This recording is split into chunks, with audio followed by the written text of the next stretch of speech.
Hello. Hello. कुठे आहेस रे? हा, रानात आहे, बोल की. मी तुला एक मनातली गोष्ट सांगणार आहे, कारण तू माझा जीवलग मित्र आहेस. अरे बोल की लवकर. मला सांगायला काय भ्यायला? माझ्या मुलाचं लग्न जमलंय.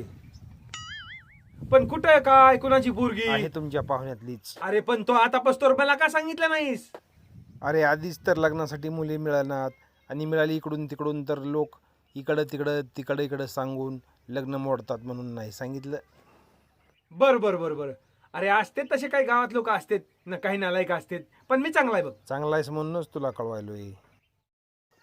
तू पण कुणाला म्हणू नको. नाही नाही नाही, तसं कसा मी करील? अरे तुझा पोरगा काय आणि माझा पोरगा काय वायलंय का?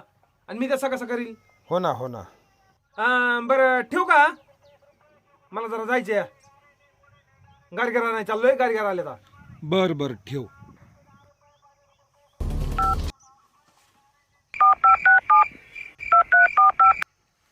हॅलो. लग्न जमलं वाटतं पुरीचं. पण हे तुम्हाला कसं माहीत? पोराच्या बापानेच फोन केलता मला. पण तो पाहुणा तर म्हणाला होता की कोणाला म्हणू नका. हो ना, मला पण तसाच केलाय ना, की पोरग पेतय त्यांना म्हणू नको, म्हणूनच मला बी केलता.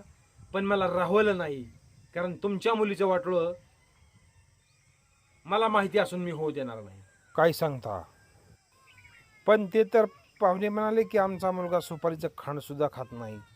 आता कसं खाईल सुपारी? सगळे दात हालत त्याचे. दाता हलाय तो काय म्हातारा झालाय वय? अहो म्हातारा नाही झाला.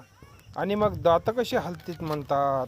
हेच पिऊन कुणाला काही बोललं की लोक दात पडसतो राहतात, त्याच्यामुळे सुपारी खात नाही तो. असं होय? मग नको आपल्याला.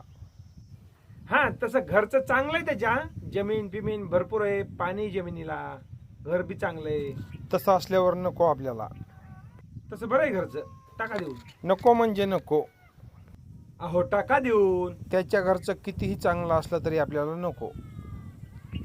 मी लगेच त्यांना फोन करून सांगतो हे कॅन्सल म्हणून. झालं आपलं तर काम.